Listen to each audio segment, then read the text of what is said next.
It's 1 week until the messaging and SMS event comes to London. And before the event gets started, we're very pleased to be joined by Limor Bailey, who's Partnerships Account Director at Rakuten Viber. Thanks for joining us, Limor. Thank you for having me.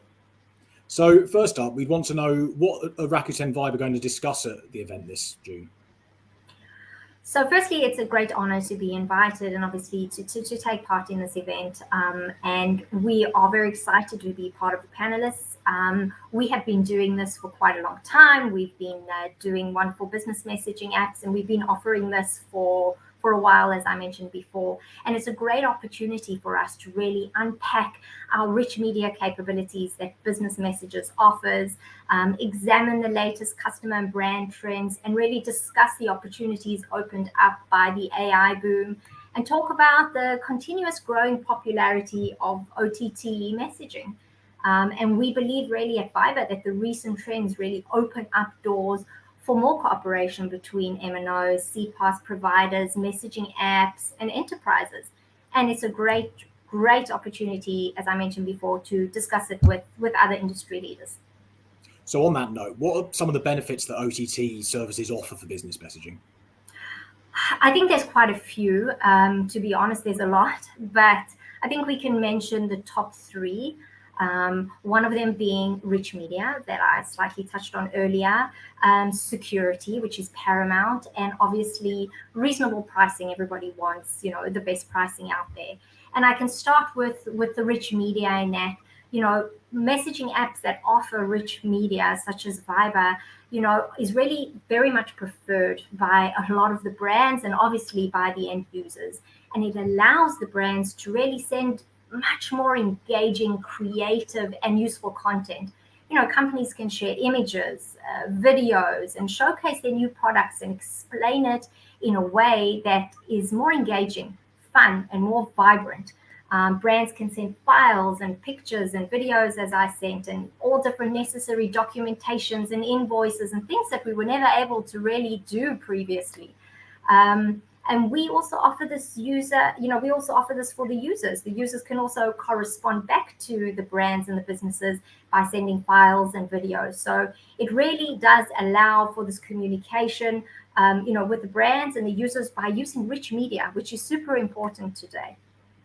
I think then we move on to security, because security is something that is on everybody's minds today. Everybody's talking about it. It's of utmost importance, and obviously for us at Viber, security is part of our DNA, and we provide really the highest level of security for both private and for business messages. We do encryption in transit for business messages, which means that messages that are encrypted while they are in transit before they reach the business messaging app's backend.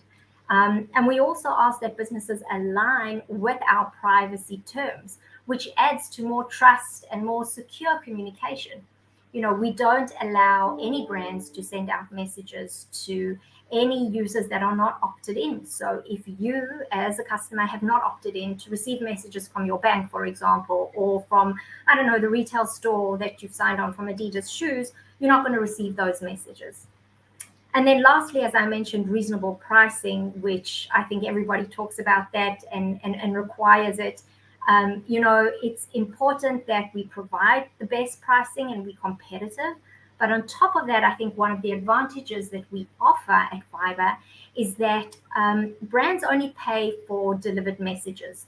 So that means that if for some reason you don't receive the message, you're on flight mode, you don't have any internet at that stage, you are unable to receive the message from the business, you won't be charged for it, which is really important, obviously, because brands don't want to send messages to somebody that's not receiving them. And also we have, a TTL, which is really time sensitive, time to live, meaning that there is a maximum period that you can actually set, that the business can set, that they want their messages to be delivered. So for example, if you are a business and you want to send a message within 5 seconds for an OTP message or for 30 minutes, if your message is not delivered within that scope of time that you have decided for yourself as a business, then the company won't pay for that. It won't reach the user, and you don't pay for it. over and above, I think these three kind of really top, and important benefits, I think it's also important for us to understand that, messaging apps, there's added kind of advantages to all of this. I mean, messaging apps support value added services, financial services, marketing, and advertising campaigns, and integrated APIs that can provide an end to end kind of digital experience directly with an OTT messaging interface. And it really gives brands, I believe, more freedom and opportunities to connect with their customers. Especially important today amidst the chat GPT and the AI rise. These are buzzwords that really does kind of accelerate the shift towards better quality and content interactions. Um, I think that's really key. And I think, ChatGPT has changed the way that people perceive the power of AI. At Fiverr, we've been using AI for many years, and it powers a lot of our features and our products that we have created. And it goes beyond Chat GPT, and we're about to witness a further breakthrough of technology and advances that are going to change how people interact with communication. And I think it's important that this communication is paramount, and that we are now moving into the age of conversations. Chat GDP has really moved us into that different level that we know millions of users want to communicate with brands. Brands create AI powered chatbots on Viber on a continual basis, and they custom fit them to the brand's tone and their voice to answer the customer's questions quickly and efficiently, and really in a friendly manner. And it ensures customer satisfaction. And we see this continuously at Fiverr. There is a continuous interest in chatbots. And last year alone, I believe there were over, I think, more than 10 billion messages were sent and received in our chatbots globally. And that really just shows the popularity of, this automated tool that everybody's now speaking about. So you've mentioned a couple of aspects about the popularity of business messaging on the end user side. And you've also talked about how important security is for the people receiving the messages. So Right. that kind of leads to a question in that: how have you seen end user attitudes, as in the customers receiving the messages, how have their attitudes changed recently? Well, their attitudes haven't really changed that recently. I think during the onset kind of when we all came into the coronavirus and people were stuck at home and they weren't used to seeing, going to see their bank manager and really reaching out and seeing people face to face, things have, you know, changed dramatically from that stage where people still wanted to engage and people still wanted to have that direct communication, but they couldn't have it because they were stuck at home, and they weren't able to go down to the stores and really have that one-to-one communication. But we still understood that users wanted to have communication with brands, and it's an ongoing trend that we've seen developing before, and definitely ever since corona. And customers really want to have that personalized, seamless, and immediate experience when they communicate with their brand. They want to be able to feel that they are safe, and they want to be able to receive an immediate response. And they want to be able to have all of the necessary details that they want at hand. And it contributes again to the rise of this conversational commerce, engaging brands to move away kind of from the one-way messaging that we knew. They always used to send the kind of spray and pray, where brands would just send out these mass messages and hope that somebody would respond or interact with them, to changing it to a more personalized interaction where the brands can have a conversation, and facilitated by obviously the OTT messaging apps.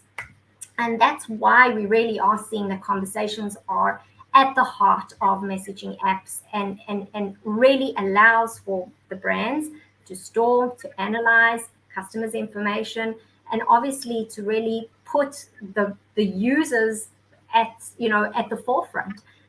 We're seeing a year-on-year growth of conversational business messaging here at Fiverr. Last year, there was a very big increase in the two-way messaging globally. and is really reaching some impressive growths here with us. And with the development again of AI conversational chatbots, brands are increasingly turning their attention, to these tools, and, really allowing the businesses to facilitate automated conversations to free up the live agents' time to deal with, more complex issues, so to speak. So we've talked a lot about what this technology can do. How about some concrete examples of an industry or a use case where it's really made a big difference and where the use is really growing a lot recently? Do you have any examples of that? Yes, of course. I mean, so we're seeing this across the board. We're seeing it on many verticals, and across. It can be from a financial industry. It can be from the banking industry to to a retail store. And we can see that they are deciding to send different types of messaging according to their audience and their users. So personalized promotional messages that are very rich media kind of heavy, if I can call it in that way, where they really want to drive engagement and sales and reduce cart abandonment, and trigger kind of a repeat purchase. These are really, bright and vibrant with videos and pictures. It really attracts the attention of the users and keeps them, attentive. And then we see the other brands that maybe want to send more, reminders and updates in a transactional format. So OTP messages, passwords, reminders, delivery updates, flight information, time-sensitive information. It all depends on, what type of product the brand has, in what offering we have and what they want to send according to the brand that they have. So various brands use different types of messaging, again, according to what they have. Conversations is obviously key in both of these, in both the promotionals, we like to call it, with the rich media and the transactional messaging. And in both of these, the conversational messaging really helps, the customers to choose the right product. It helps, users to manage their orders and their deliveries, manage booking online, providing post-sale support. Put yourself in the example, you buy a piece of furniture, for example, which is fantastic, but the customer journey doesn't end there. Once you've taken the piece of furniture home, you need to assemble it at home. And how do you assemble that at home? You need support. You're able to have a chat. You're able to, discuss this or send pictures. Say, please send me a video of how I'm supposed to assemble this table at home. And much more. I mean, collect customer feedback, which is super important. And really, at the end of the day, build, I think, customer loyalty, which is so important, to really introduce your brand to your friends and to your family, and to lead to referrals, which is of, paramount important, I believe, to every business today. So that being said, looking ahead for the next 12 months, where do you think the growth is going to be? Where are the trends that we need to keep an eye on? I think we've thoroughly covered the conversational messaging, and we truly believe in that. And I think that it's just going to continue in that direction 100%. I think users want to continue to have conversations with brands, and it's an ongoing trend that we've been seeing for a while. Their expectations are getting higher and higher. People don't want, the very kind of bland messaging anymore. They want to have that ability to connect. Again, the boom of ChatGPT, there's different variations of AI integrations we'll be developing within business messages. AI doesn't replace humans, but it can really empower a human-led process. So there's a lot of examples of that I think that are busy being worked on, and I think we're going to see a lot more in the future. I think that also messaging apps like Viber do have the capability to really empower brands to keep up with all of these trends. OTT business messages will continue its expansion, and as more and more brands go to omni-channels and to reach their audiences, it's a trend that we are seeing that's growing over the years. And our ATP messaging as a whole is set to increase worldwide. There is an opportunity to cooperate for the OTT and MNO providers using the benefits of both, messaging apps and mobile operators to create really convenient omni-channel customer experiences. Well, it sounds exciting. Thank you very much, Limor, for joining us today. And we're going to see the Rakuten Viber team at Messaging and SMS World next week.